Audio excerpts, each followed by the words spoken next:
All right. Sorry about that. Hello, and how we No doing problem. today?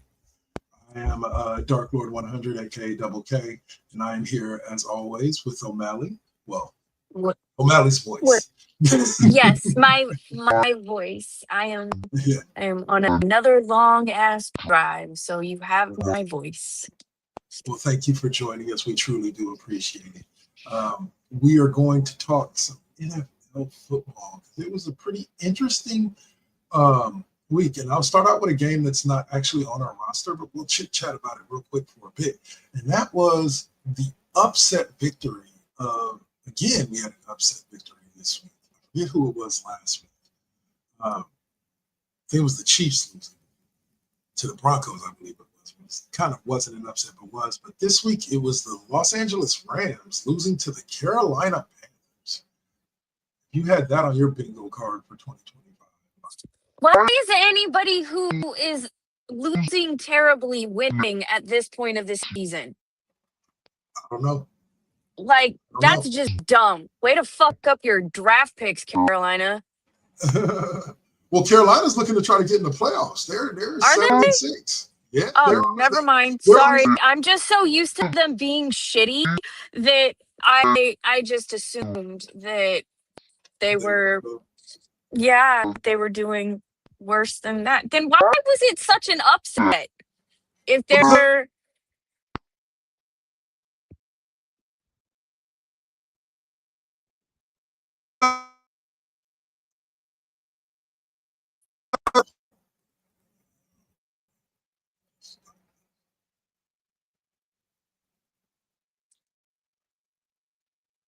Hello? yeah, I'm here. You just sounded like a Sorry, robot and sorry. cut out. My computer froze on me. Sorry about that. Uh, Okay. but yeah, no. The reason why it was an upset, the reason why at least I considered it an upset, is because the Rams have been rolling over everybody recently. I want Okay. to say they had won 6 straight before this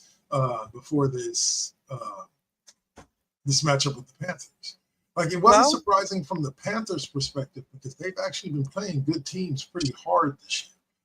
Like that's why they're seven and but six. what you're saying is it was surprising for anyone who's not actually a Panthers fan Right, and has seen them actually like play.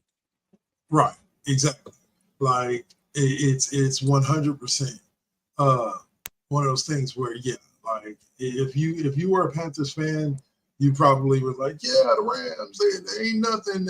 We're better. But I was talking with Swab a little bit earlier while watching the highlights of the game, Red Zone, and I told him I was like, if Carolina put some money into their offensive line, they have some pieces around Bryce Young with Chuba Hubbard and re-signed Rico Dowd to a long-term deal, and you know what I'm saying? And they have some pieces around Bryce Young that team could be at minimum a playoff contender uh, for the near future. The Huh? defense has some young studs on it, and they can bring in some more. But at this point, I think Carolina is surprising to everybody outside of Carolina. But the Rams victory is what got me. Uh, uh, but the Rams part of it is what got me. Matthew Stafford, 3 turnovers, 2 picks, a pick six, and a fumble to close out the game. Like, what's happening there? It's something good as far as me for a 49ers fan standpoint, but Stafford, is that age catching up with you?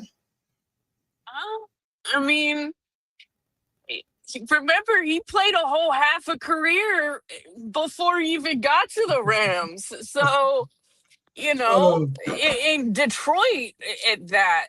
yeah, So, you Detroit know, wasn't, yeah, very kind to him as far as his body. Like they very much uh, beat him up. Like they didn't, yeah. like they didn't have very good offensive lines. I don't understand why, and I'll say it like this: I do not understand why, if you are a team who has not been successful recently, right? And you go and you get yourself a generational quarterback, a Matthew Stafford, Jalen Daniels, who else? I'm trying to think. It's Right? Jaden Daniels and Jaden Jalen Hurts. Jalen Hurts, yeah. Jalen Hurts. They you combine them for Jalen Daniels. Right. There you go. But Jalen Hurts, like you look at I was just mentioning this morning about how Tua just unfortunately concussions caught him, or else he'd be one of those guys that's just like, these guys are so good young. I don't understand why they don't invest immediately when you secure one of these guys in the offensive line. Like, that should be like your top priority. Yeah, go out and get them weapons. But Tom Brady has shown you don't need like elite weapons at every position. You need a good offensive line and a good defense in order to win with a young quarterback. Because if you can get him time to throw the ball, he can. Caleb Williams is showing us that. You can get it. The number 1 seed Bears. I saw that coming. Go card again. But these young cats are out there, and they're doing well because, like in Chicago, what's the first thing Ben Johnson did when he got there? He invested in the offensive line. He invested millions in the offensive line to protect Caleb Williams. Sometimes all these young generational guys need is a coach that understands that the first priority is offensive line, second priority is defense. If you can put both of those around a young quarterback with generational talent, you can win Super Bowls. Yeah, I agree, because shit. I mean, we could talk about the Commanders in that aspect with their old ass fucking defense. If they had actually gone out and done some shit on defense instead of getting the freaking skilled nursing home special, they'd probably be in a better spot this year. But Probably, you know, so actually, I think it was good that he didn't play today. He shouldn't play for the rest of the season, honestly. Yeah. Just let it go. Let it go. Get yourself a high pick, and yeah, you know what I'm saying, potentially the number 1 pick. And if anything, get the number 1 pick and trade it away to trade back into the first and have somebody else give up a couple of firsts themselves. Yep. And build that fucking defense, man. Yep. With some youngins, not these freaking old ass senior citizens, freaking blue light special, freaking All right, trash so ass defense. The first game that we're going to get into, of course, because hey, I wanted the W, but I didn't know it was going to be like that, was the 49ers and the Cleveland Browns. Wow. I actually watched this game. They had it on in visiting, so we watched this game. These boys, like, here's the thing about it. If there is a defensive coordinator of the year award, Robert Saleh needs to be at minimum like top 3 in contention for it. Like, what that man has done after losing his literal 2 pillars of his defense. And don't get me wrong, I'm not saying the Niners defense is super bad, because they, like, trust me, it was Shedeur Sanders and the Cleveland Browns offense.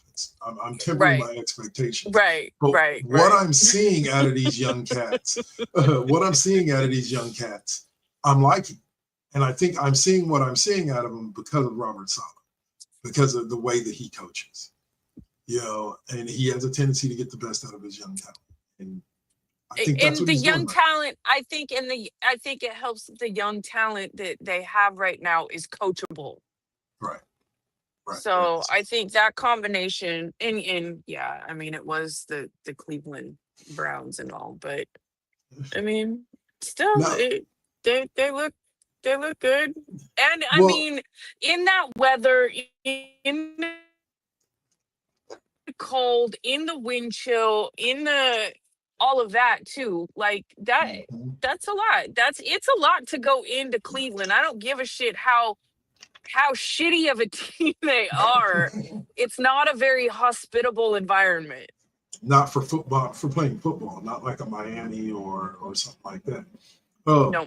Here's a factoid to throw at you, since you mentioned winning in Cleveland. This was actually the 49ers' first win in Cleveland since 1984. Since Joe Montana. Since the Joe Montana days, in which they beat them 41-7 in that last game in Cleveland that they actually won. But when I heard that stat, I was like, really? Like, I'm pretty sure we've beaten the Browns like recently a couple of times. And they're like, no, this is the first win in Cleveland. Beat them. Yeah. And I remember the last time we played them in Cleveland was the snow game, where Brock Purdy threw like 2 picks and he was missing guys and all that. And so I was like, oh yeah, huh? Like, yeah, they've only had 4 matchups in Cleveland since '80. But the Niners, I guess, had lost all 4. So Brock Purdy turning it around. No, I will give credit where credit is due. I'm not overly hyped about the Niners' defensive performance against Shedeur Sanders and that Browns offense, but I am highly impressed. I am becoming more and more impressed the more stats that I look at of Brock Purdy and that 49ers offense's performance against that Browns like elite level defense. Yeah. Like, like they're the number 2 defense statistically in a lot of categories throughout the league. So like number 2 or 1, so like the fact that they were able to put up, what was it, 26, 25, something like that against, I believe. Yeah. Like the fact that they were able to put that up is what made me impressed. 26-8 was the victory. So yeah. I like I said, the Browns came, they did their best. Shedeur Sanders, hey, let me say this, Kevin Stefanski, I'm gonna pitch you something. If you want to save your job, get that ball to Shedeur. That kid's only gonna get better. I'm not saying that he's the next Joe Montana or Deshaun Watson. I hope he's not the next Deshaun Watson. But Joe Montana or Steve Young or some shit like that. But the kid's got some skills, and he could probably win some games. Okay, so about Shedeur, he wasn't terrible. Mm-hmm. He wasn't legendary either. No, he wasn't. And I use that word on purpose. But my concerns with him is his movement, like, run the fucking ball, dude. Like, seriously, there were several times during that game he should have run the fucking ball.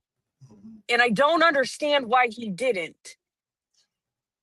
But that was one of the things that people had said about him to begin with, about he's not.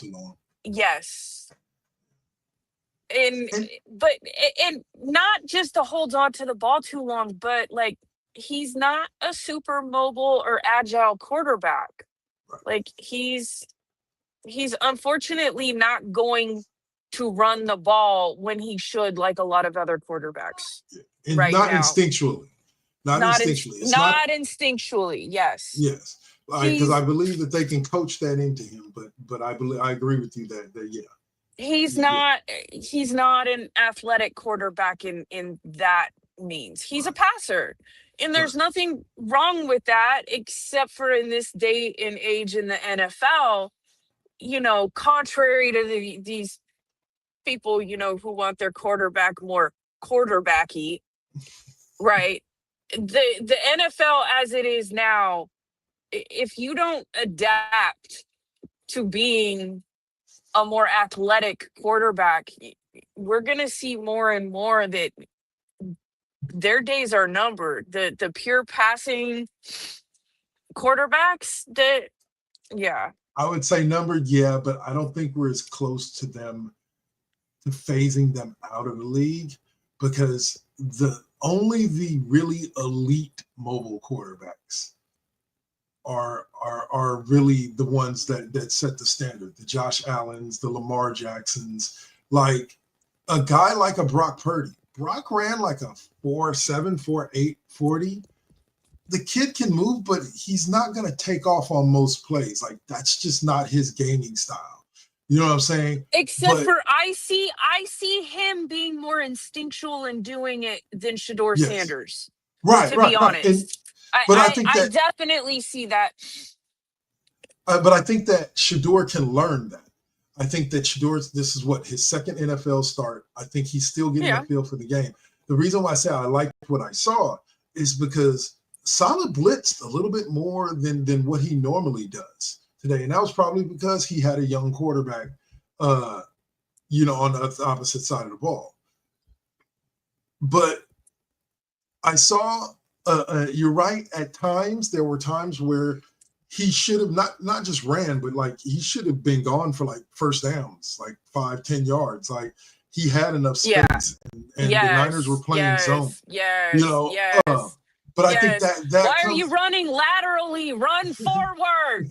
that I think that can come in time. Some have it instinctually. It's funny. I was actually having a conversation with Runeskrier off of Cheap Pop today on air, where we were talking, where I was telling him and I was explaining to him like there's a difference between practice making you good.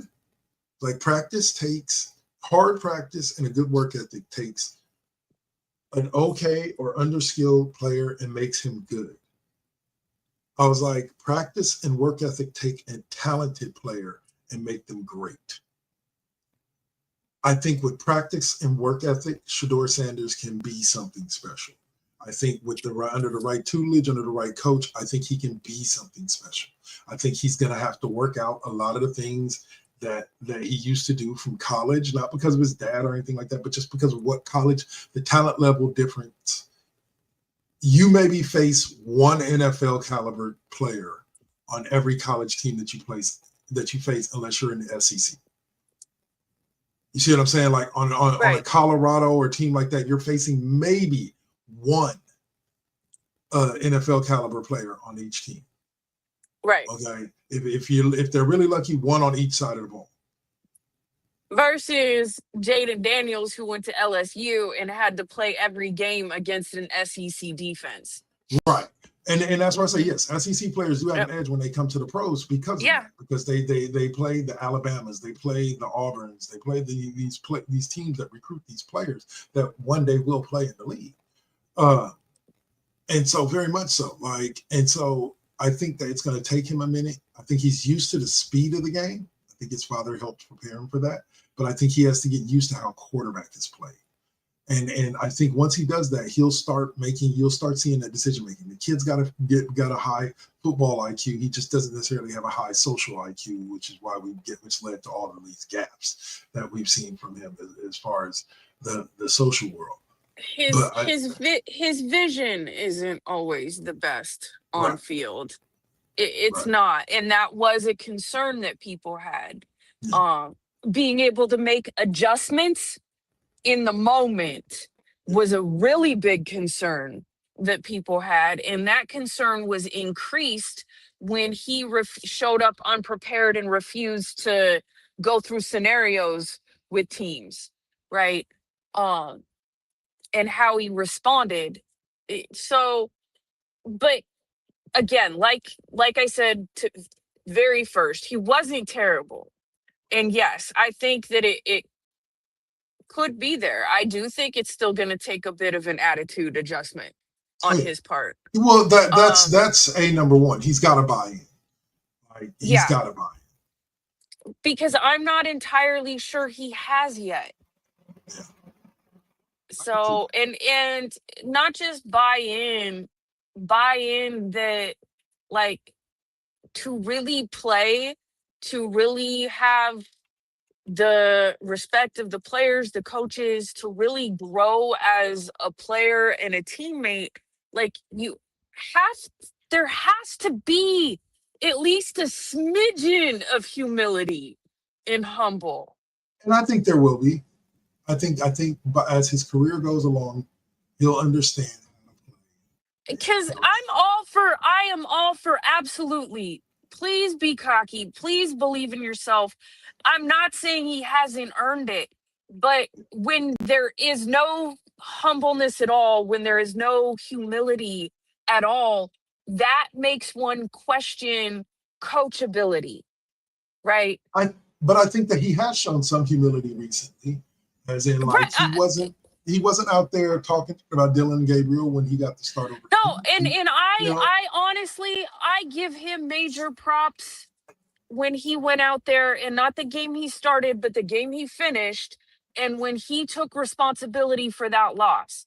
I give him I give him a lot of respect for that, because we know grown ass men in professional leagues who don't show that level of humble in that moment. So that at least went a long way to showing what kind of teammate he can be. and So I think he'll prove. Like I said, we'll see where he goes. But for right now, Stefanski's already announced next week he will be the starter. They won't be going back okay. to Gabriel, so he'll have his opportunity. Here's your Yeah. chance to shine. Yes. So, And all right, that's like I go ahead. think I think part of it is people may be expected to see a little bit more out of him, just because recognizing the chip that is on his shoulder at this point. And so I think a lot of people thought he was going to come out with a little bit more than what he has, but he hasn't played terrible, and it is Cleveland, And they're 1-1 right? in So his two starts. so and he is the first Cleveland rookie to win in their starting game since Mhm. 1995 or some shit like that. So way to go, right? I do hope for him, and I I think hope that things go well for him. So this isn't, I mean, honestly, this is a time of year where they should probably be thinking about trying to tank the rest of the season. But he, I don't think, yeah, that's not going to sit right with him. So this will be interesting to see what they got 4 games happens. left. They got 4 or 5 Yeah. games left. So Yeah. it's just week 13. All right. Yeah. So if you weren't eating turkey on Thanksgiving Day, you were probably watching this stunner of a game as somehow those other Kansas City Chiefs showed up again and lost to the Dallas Cowboys. They 31-28, back and forth battle. Both offenses did well. Both defenses acted like they didn't exist. And It's Dallas true. came out on top. But man, dang it. Well, talk about can we just blow up the stadium? Does there really need to be a winner here? But there was, and it was unfortunately the Dallas Cowboys, Yeah. the team that dubbed themselves America's team. Ugh. Well, any thoughts on the Yeah. Chiefs, on this inconsistency with the Chiefs, and is this something that we're going to be looking at long term? You think, or is this the end of the dynasty, or I is this mean, just what they're I at least until Kermit grows his hair back. sick? Oh man, He sounds like Kermit the Frog. I can't help it. Okay, and he cut his they hair, and now they're inconsistent. Correlation, causation, whatever you want to call it. But I feel like one has something to do with the other. So maybe he needs to was. grow his hair back, and they'll, because what in the actual fuck is going on with them? Like I they're have no clue. it's a team with split personalities. Like One week they look like old, yep, yes, and the yep, next week they look like what in the who is this? right, Y'all swap jerseys with the local high school team. right, right, right. All right, So, yeah, but I don't know. here's the other thing, and I know Pickens said something about this afterwards, but I said something while we were visiting watching the game. I was like, that the first $1 billion stadium, and they couldn't have done something to make sure that the fucking sun wasn't shining in people's faces. Like, come on.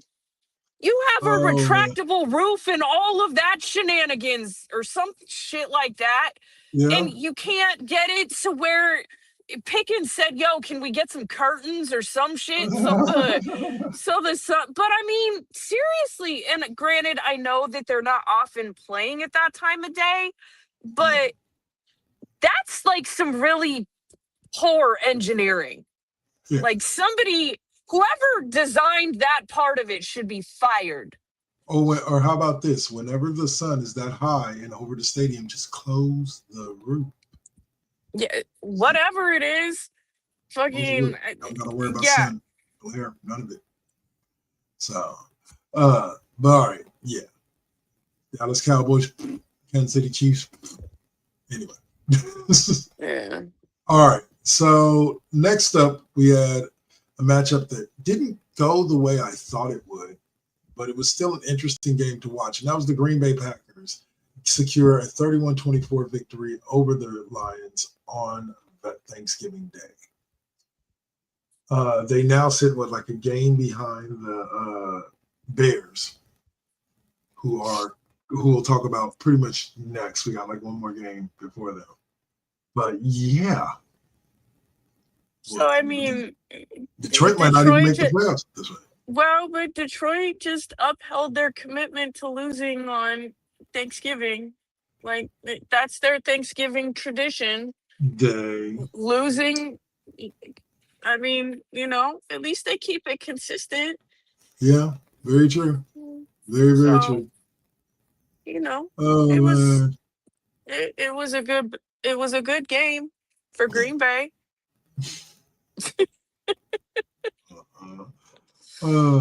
Now, in what I would call the surprise of Thanksgiving, the Baltimore Ravens actually ended up losing decisively at that, 32-14 to the Cincinnati Bengals on a returning Joe Burrow. Well, for this week. He's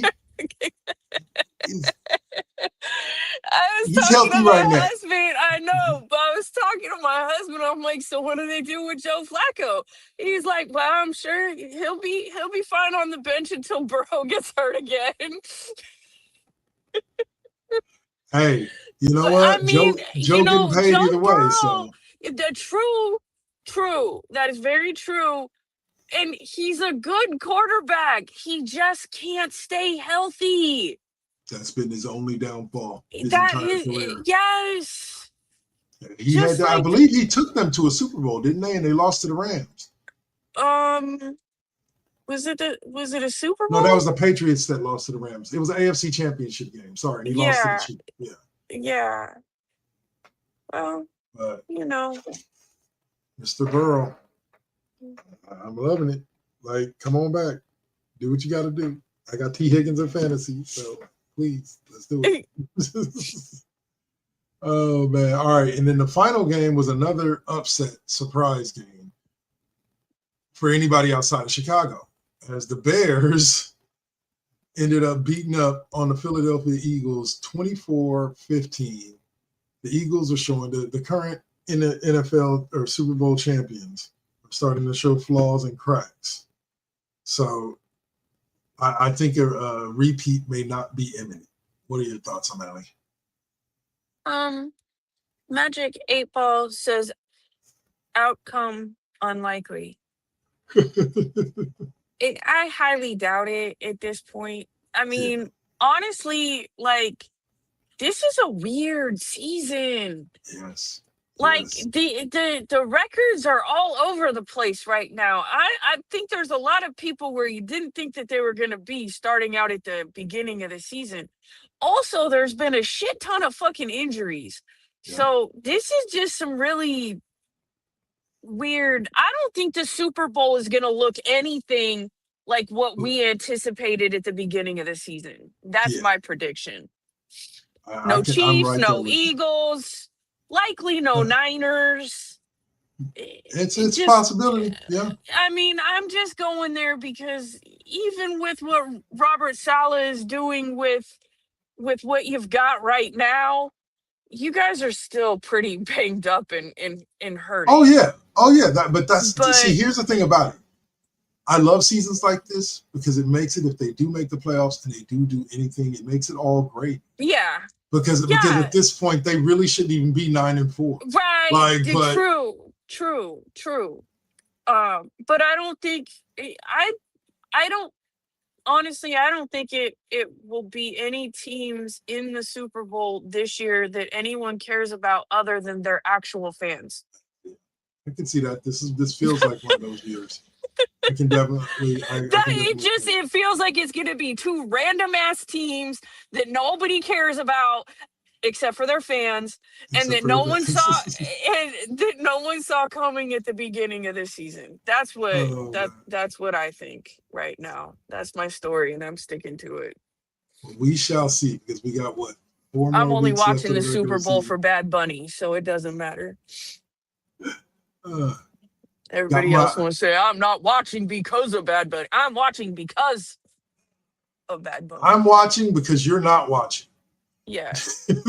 Because all you fucking dumbasses don't realize that, Puerto Rico is part of the United States, but that's a whole other topic for another day.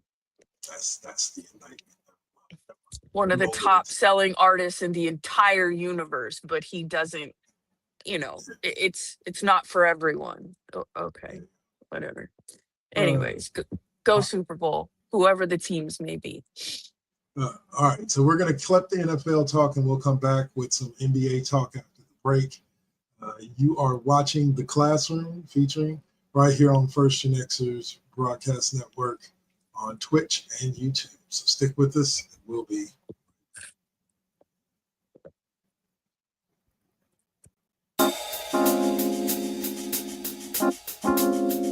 We back at it. Yep, we still doing it. Poetic beat. First GenXers. Gia. Let's get it, y'all. Come on. We back in the building. It's been a long time cooking in the soup kitchen. And I'm chilling with the same. Dropping these beats, won't stop, nope, I can't. Let me get up in the lab, turn it up. Game on with the First GenXers. What's up? Let's flip on the Switch or the Xbox and get up in my zone, I'm clowning. Let me clear my throat for a minute. Shout out to my folks while I'm in it. It ain't nothing but love, it's babe business. I really don't know what's so who ain't feeling this. And this is only the beginning. Now versus then, this is something for the chillin'. Poetic got the joints like McDonald's. I'm loving it. It's the First GenXers. We're now rocking with Poetic Beats. This is the First GenXers production. Get your PlayStations out. Get your Xbox out. Get your Switch out. Let's get it in, y'all. Holla back.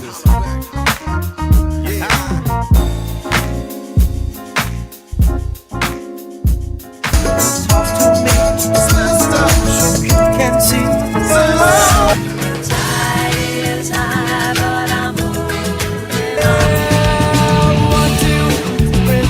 before you got to come a chameleon. You come and go. You come. You got to keep it. You got to keep it lovely. You got to keep it. You got to keep it lovely. Success comes right after the struggle. I ain't even giving up on whatever I wanted. The tragedies I've seen, I can't even stomach. Most of y'all weak as shit and would've started running. Every time I make it back to the crib, I'm thankful the Most High let me see all of it. Grateful I'm lovely, and I've been real with this. Please don't judge me, I'ma stay on my shit. I'ma keep a grind mode button, push it, make it do something. No balls for me, cause I'm a loose cannon. I get to choose, camera, switch it up, look up a new banner. Keep smoking on that banner.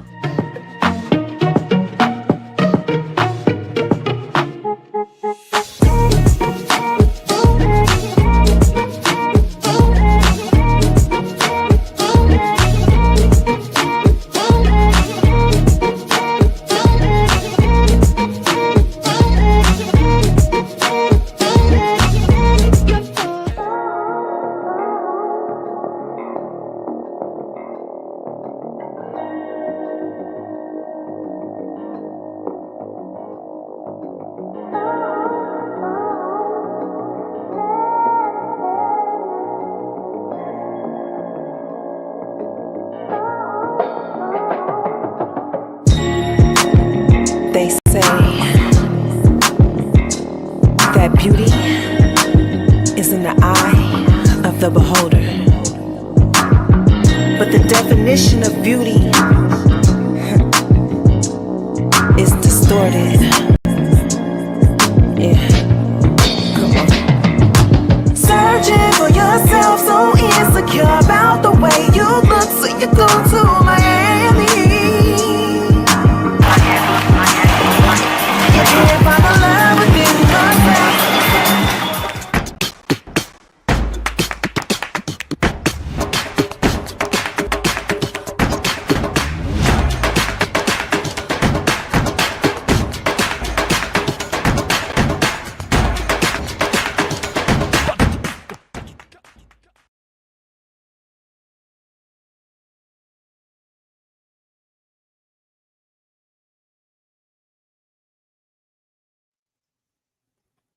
All right.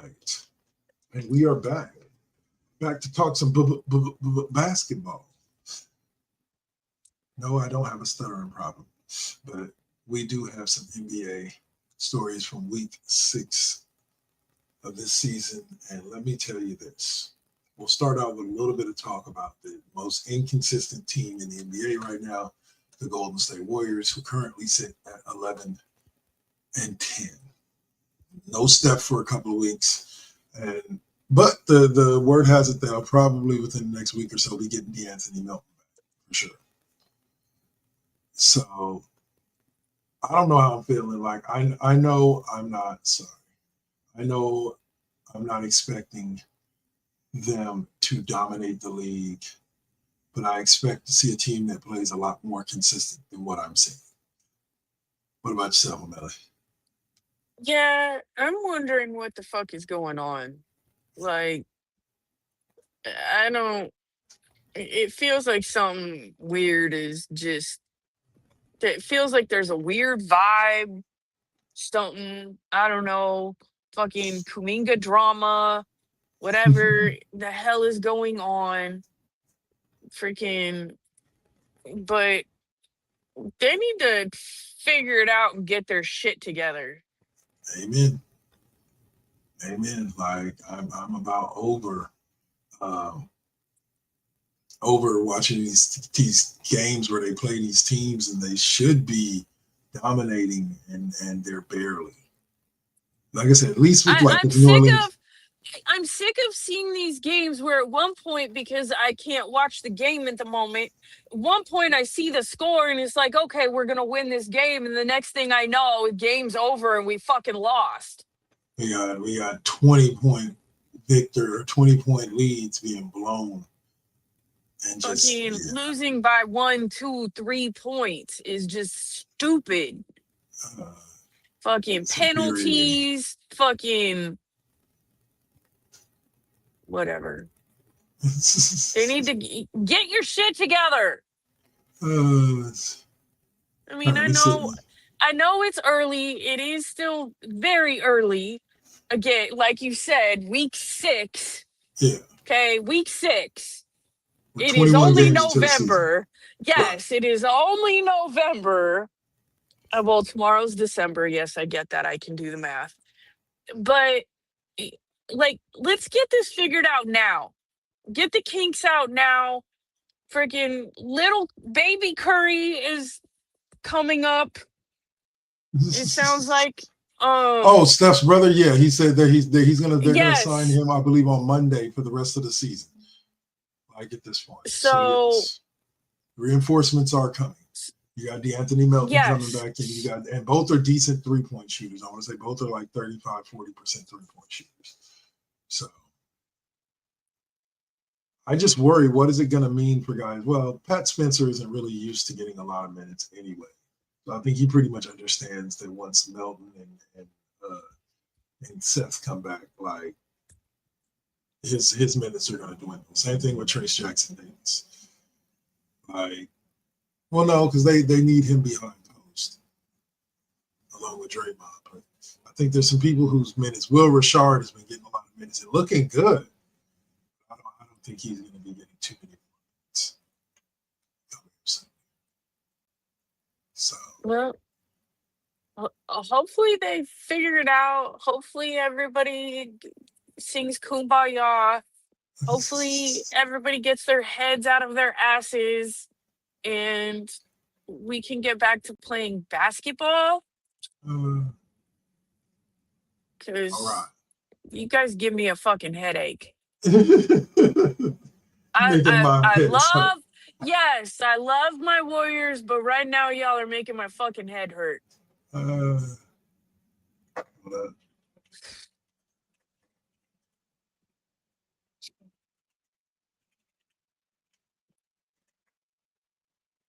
oh my goodness. She said, you're making my head hurt. All right. So, as of this week, the the final 4 or 8 or whatever it is for the NBA Cup have been announced. Every other team has been eliminated. Yes, the Warriors is one of those teams that was eliminated. But we have now Thunder, the Thunder, the Spurs, or Thunder versus the Suns, the Lakers versus the Spurs, the Magic versus the Heat, and the Raptors versus the Knicks. Who was last year's champion? I don't even remember. I have no clue. You have no clue. Well, that's who we have going this year. I think it's pretty much going to be the Thunders to lose. I don't even think the Lakers with LeBron can hang with the Thunder. I'm sorry for those LeBron fans out there. Take it personally. Fuck LeBron. But I personally do not think fucking crybaby. That Lakers can hang with the Thunder. They're just the Thunder are a little too much of everything. They have insane amounts of scoring with SGA, Williams, and a bunch of those boys. And they're all like 12 years old. Exactly. And they're all babies. They're all babies and only gonna get better. So like if y'all thought the Warriors from like 2015 to 2019 were bad, watch what this Thunder's about to do. They're gonna be near or in the finals every year, I believe, probably for damn near the next day. Because is it Presti is the GM over there, and he ain't afraid to spend money. He ain't afraid to drop a dime to keep that team together. So yeah, I think he's already handed out 2 or 3 max for contracts this last offseason. So I would expect them to do some big things. Hopefully they won't be hanging a banner for winning the NBA Cup, because you should only hang banners for actual championships. Right. So, so yeah, I don't know. I think that like I said, I think the Thunder have a great shot. The Spurs are just surprising me in general. Like, just because I think the Spurs are going to end up being at the end of this season a lot better than what most people thought they were going to be coming into this season. They got a lot of talent on that squad. So, all right. So the first subject up out of NBA is the Pistons have extended their winning streak now to 13 games. I would ask, can this team be stopped? By they making them one of the hottest teams. No, they are the hottest team in the league. The Toronto Raptors are right behind them with a 7-game win streak, and they're sitting at number 2 behind the Pistons in the East. And then the Thunder are just running away with the rest at 13-4. So is it an inevitable that it's going to be something like the Thunder and the Pistons, which would, hey, I ain't gonna lie, like I'd watch that finals.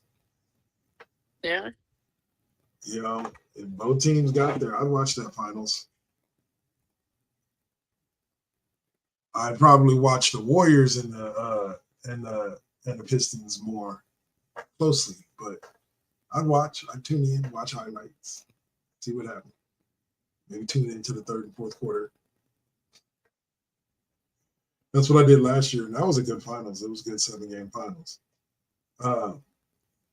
Let's see. Subject up for us is, where is it? Oh, Denver Nuggets face a challenge with key players like Aaron Gordon sidelines for 4 to 6 weeks due to hamstring injury, which open up opportunities for players like Cameron Johnson. This Nuggets team that we're looking at, despite losing Aaron Gordon, are they a champion? Are they a championship level squad? I don't know, because of how key of a figure he was last year during their run. I don't know. I mean, they could be, but that's a huge loss for them. So, but if he's only out for 4 to 6 weeks, isn't it better to take that loss now? Yeah. Than Yes. in the playoffs Yes. or later on down the Yes. road? Yes. Yes. Absolutely. In fact, I would say to err on the side of caution and give him the full fucking 6 weeks. Yeah. Like, because it is so early in the season. You do it now and you save that, especially now with the rules and shit that they can't be doing some of the stuff that they normally would to, help sit players and shit like that. So, yeah, I think as long as it's in heal, don't come back too quickly. Don't, I mean, you're not trying to come back to make it back for the playoffs and all that shit. Fucking take the time to actually heal so that when you do come back, you don't come back too early and then you just end up out for the rest of the season because you shouldn't have come back when you did. Dumbasses. We've seen it happen. We've seen it happen. Yeah, we see it happen. Times. Yes. Steph. KD, well, I understood what he was trying to go for. Clay, KD, freaking Steph. Like, I'm and right I mean, for some of them, I understand just because of when it was. Where they were end of season coming back for the playoffs, coming back in the playoffs and shit like that. So, I get that, especially that time, but this is back to, we're 6 weeks into the season. So take the time now so that you're, don't rush it. You've got the time. I think that his team is good enough without him to keep themselves in it. They're just not a championship team without him. I think that they're not a championship team if a few different players were to go out, not all at the same time, but I mean, well, then they're definitely not a championship team. But so take the time, just get better, because that's just dumb. Don't, especially the what is he out for? I want to say torn something.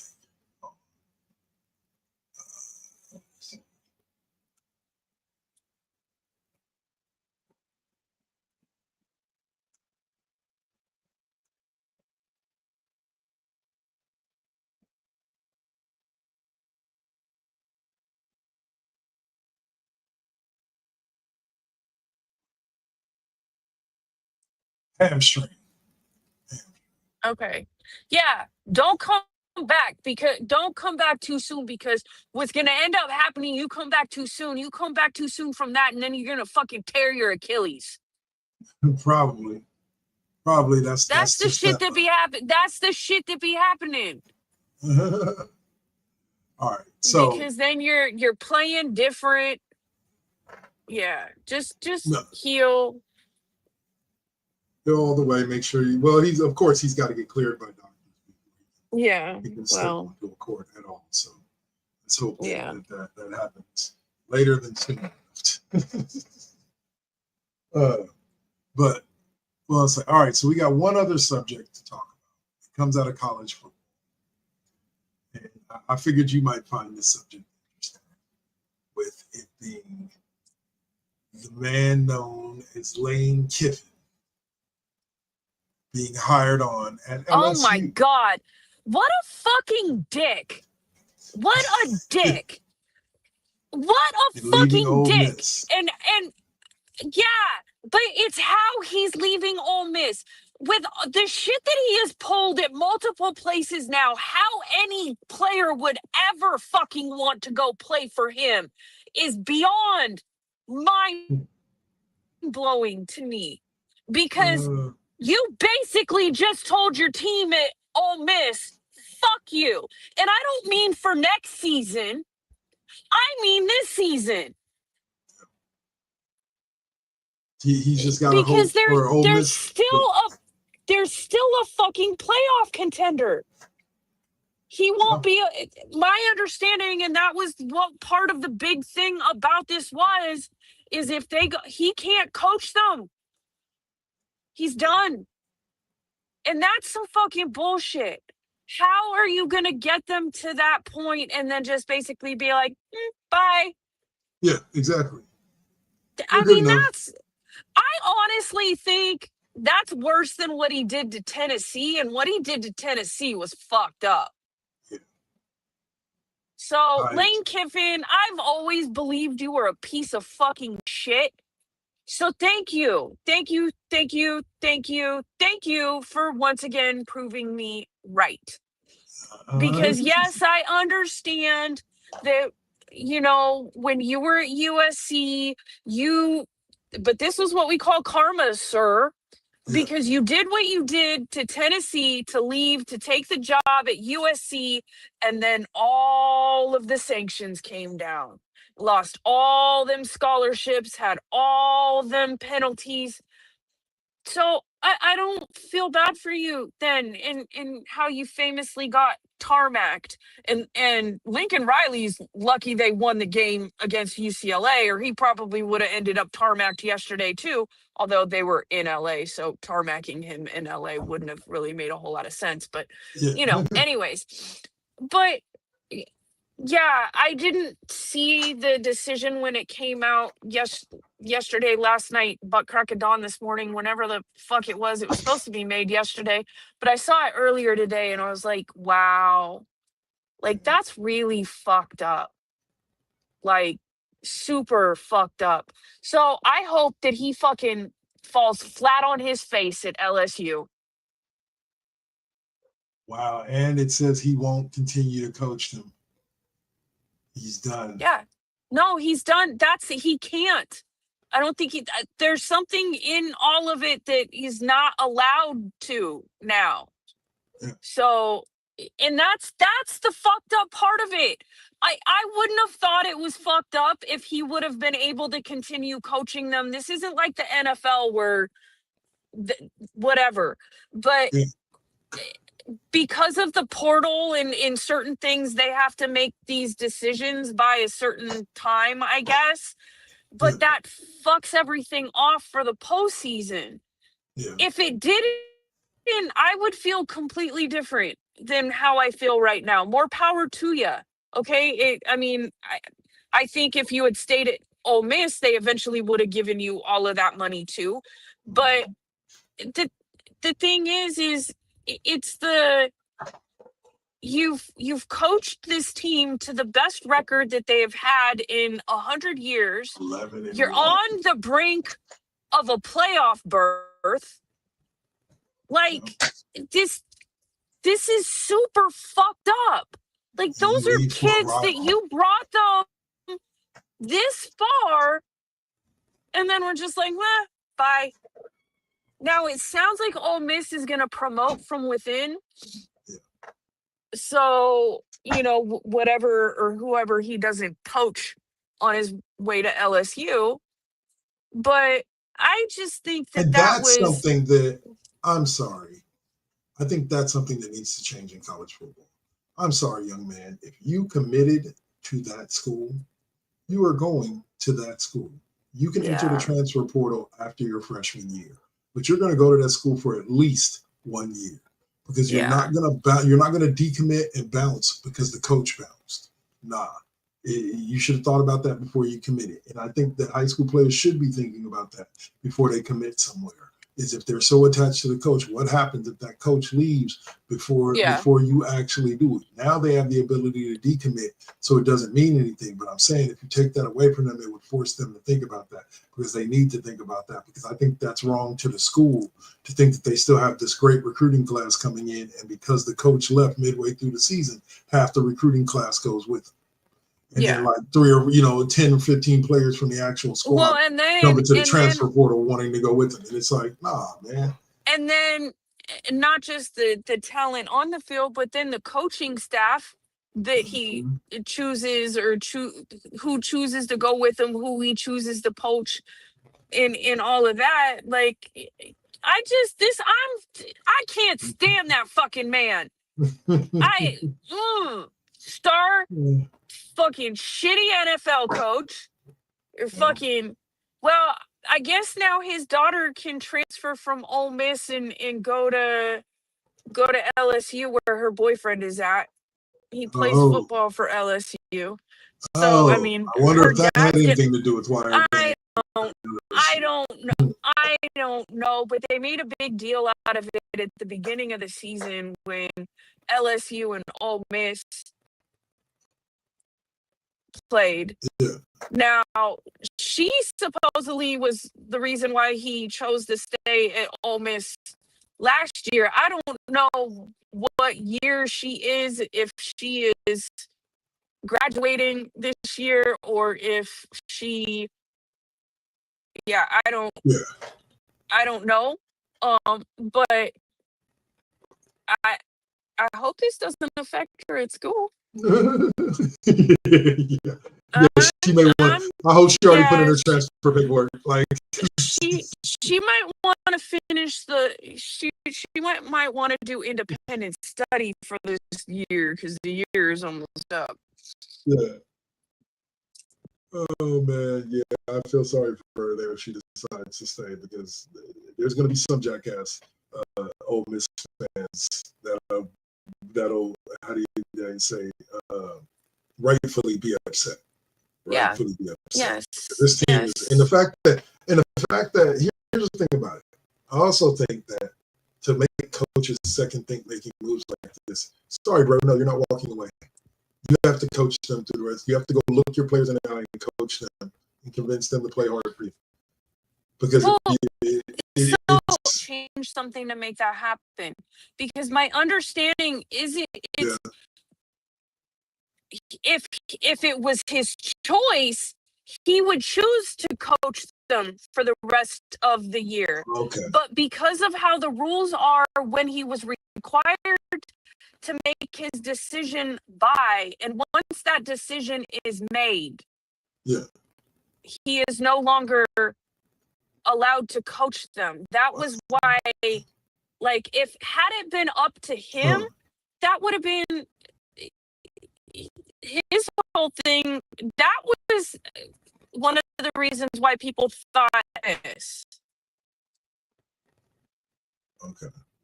At least through the end of the season. At least through the end of the season. But I think part of it had to do with, because of LSU fired their coach, right? This isn't like coaching changes at the end of the season or after the season is over. But whatever.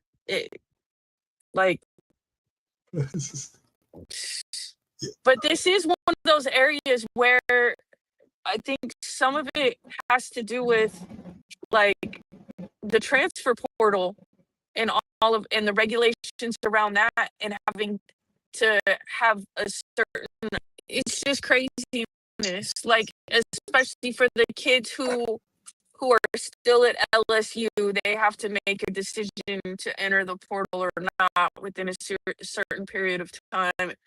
I don't know. Just all weird new rules thanks to all of that, which I'm still for the transfer portal. I'm for the NIL, all of that. It's not against that. It's just, it's made things a lot more complicated.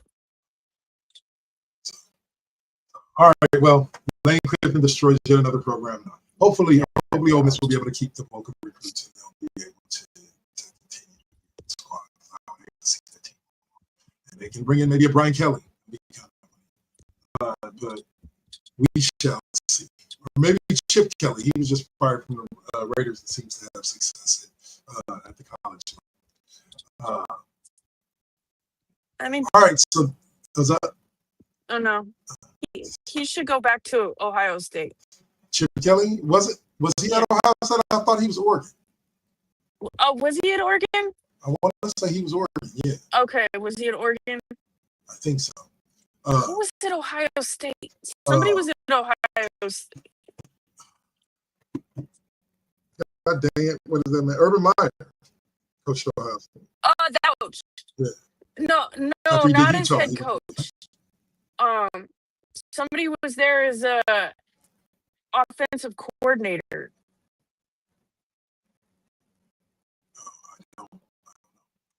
Yeah, Urban Meyer was there.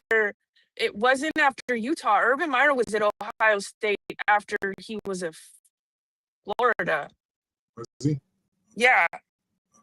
And when did he coach After Utah? He coached Alex Smith. Was Utah? Before. It Utah was before Tim Tebow. Right. And then Tebow left. He unretired, and went to Ohio State. Gotcha. Then went to the Jaguars. But who I'm thinking about is the offensive coordinator. I don't remember who it is. I'll have to look it up later. For sure. I'm driving. Still. All right. Well, good Lord. Get home safely. Let's say. But that's going to wrap it up for us for this week. As always, thank you, O'Malley, for joining us. Next week, we should have Suave back for the week. And this was his off week. So I'll be here. I'll be there by video too. So yeah, I won't be driving that time. So the whole gang will be in house. Gotta love it. Yay. Since you are here this week, we had to do it for you last week, but since you are here this week, why don't you give us our closing line? I mean, I already said it earlier, but I'm happy to say it again. Fuck LeBron, you crybaby. And we'll see y'all next week. This has been The Classroom featuring on First GenXers broadcast. Peace.